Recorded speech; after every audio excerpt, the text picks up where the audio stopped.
મારું નામ મહિપત કવિ. જન્મ ખંભાત. ખંભાતની પાસે એક નાનકડું ગામ જેનું નામ જીનેજ. ત્યાં માત્ર 4 ધોરણ સુધીની સ્કૂલ, અને એ 4 ધોરણ પૂરા કરી અને પછી ખંભાત આવ્યા. પણ મૂળ વતન અમારું બિકાનેર, રાજસ્થાનમાં. ત્યાંથી અમારા વડવા 10-12 પેઢી પહેલાં ગુજરાતમાં આવી ગયેલા, અને જુદી જુદી જગ્યાએ ફરીને પછી અમને ખંભાત પાસેનું આ ગામ પસંદ પડ્યું, ત્યાં રહી ગયા. અમારો મૂળ ધંધો બારોટનો. ત્યારે બારહટ અથવા દ્વારભટ્ટ એવા શબ્દો એના માટે સંભળાય છે, એ જે હશે તે. પણ અમે ભરવાડ કોમના બારોટ. કારણ કે બનેલું એવું કે જ્યારે અન્ય ધર્મીઓનું વર્ચસ્વ ભારત ઉપર વધી ગયું ત્યારે બ્રાહ્મણોએ વિચાર કર્યો કે જે શસ્ત્ર અને શાસ્ત્ર બંને જાણતા હોય તેવા એક યુવાનને આપણે એક જ્ઞાત માટે આપી દો. અને એ રીતે જુદી જુદી કોમોમાં એક બ્રાહ્મણનું કુળ પહોંચ્યું જે શસ્ત્ર અને શાસ્ત્ર બંને જાણતા હતા, અને એને બારહટ કહેવામાં આવ્યા અથવા દ્વારભટ્ટ. દ્વારનો અર્થ બહારનું તો ખરો જ, પણ ગામનું જે મુખ્ય દ્વાર હોય એને પણ દ્વાર જ કહેવાય, એ બાર પણ કહેવાય. એટલે એનું રક્ષણ કરનાર, એને હિન્દુ ધર્મનું રક્ષણ કરનાર અને હિન્દુ ધર્મને સાચવનાર, એ જ રીતે ચલાવનાર પરંપરા મુજબ આવું કંઈક બધું સંભળાય છે. એ જે હશે તે.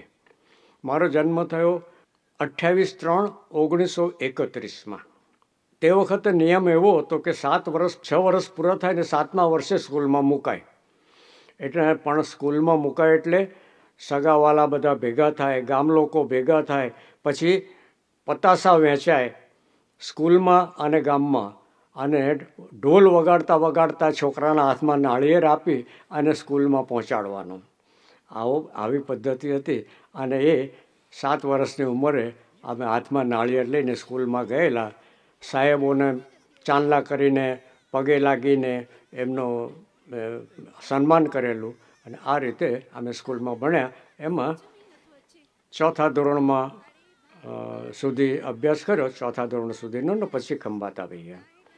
હવે ખંભાત 5મું ધોરણ, અને ગામડા કરતાં તો શહેર, તે વખતે એ શહેર ગણાતું પણ બહુ નાનું ગામડા જેવું.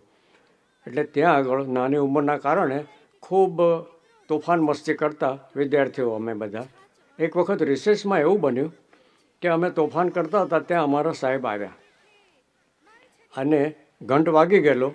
એટલે બધાને કહે કે બીજા છોકરાઓ તો સાહેબને જોઈને ક્લાસમાં ઘૂસી ગયા, પણ અમે 2-3 છોકરા બહાર રહી ગયા. એટલે સાહેબે પેલા જે બહાર રહી ગયા તેમાંથી 2-3 જણાને બરાબર ઠપકાર્યા, એટલે લાફા માર્યા. અને મને કે કવિ, મેં તને આવો નહોતો ધાર્યો. ઓહો, એ શબ્દોએ મારું કાળજું ચીરી નાખ્યું. મને એમ થયું કે મારા સાહેબે મને કેવો ધાર્યો હશે, અને હું આવો. આ 5મા ધોરણમાં પગ મૂક્યો, અને આ જે અનુભવ થયો એણે મારું જીવન બદલી નાખ્યું. ક્ષણે ક્ષણે હું વિચાર કરતો કે હું આમ કરું તો મારા સાહેબને કેવું લાગશે, મારા સાહેબને કેવું લાગશે. એ સાહેબનો ઉપકાર ક્યારેય ભૂલી શકાય નહીં. આવો જ એક બીજો સરસ કિસ્સો. 5મા ધોરણમાં ત્યારે તે વખતે મારા હાથમાં એક ડિટેક્ટિવ નોવેલ આવી ગઈ. વાંચવાનો તો બાળપણથી ઘણો શોખ હતો, એટલે જે હાથમાં આવે તે હું વાંચું. એમાં હેડમાસ્ટર નીકળ્યા, અને એમણે કહ્યું શું વાંચે છે? એટલે મેં ટાઇટલ બતાવ્યું. એનું ચોપડીનું નામ હતું સોનેરી ટોળી, અને એ ડિટેક્ટિવ નોવેલ હતી. મને કે તારાથી આવું ના વંચાય, ચાલ તારે કેવું વાંચવું જોઈએ એ હું તને આપું. એમ કરીને મને લાઇબ્રેરીમાં લઈ ગયા, અને મેઘાણીબાઈનું 16 ગીત કથાઓ પુસ્તક મારા હાથમાં મૂક્યું. એ ગુરુનું હું આજે પણ એમનું ઋણ ભૂલી શકું એમ નથી. એમણે મારે જીવનને એક નવી દિશા આપી દીધી કે તું બારોટ છે, તારે આખા સમાજનો ખ્યાલ રાખવાનો છે. સમાજમાં શું ચાલે છે, કેવું ચાલે છે, એમાં સારું શું, એમાં ખોટું શું, આ બધી વાત તારે સમજવાની છે. અને માટે તારાથી આવું ના વંચાય, આવું વાંચવું જોઈએ. એમણે પણ મને રસ્તો બતાવ્યો.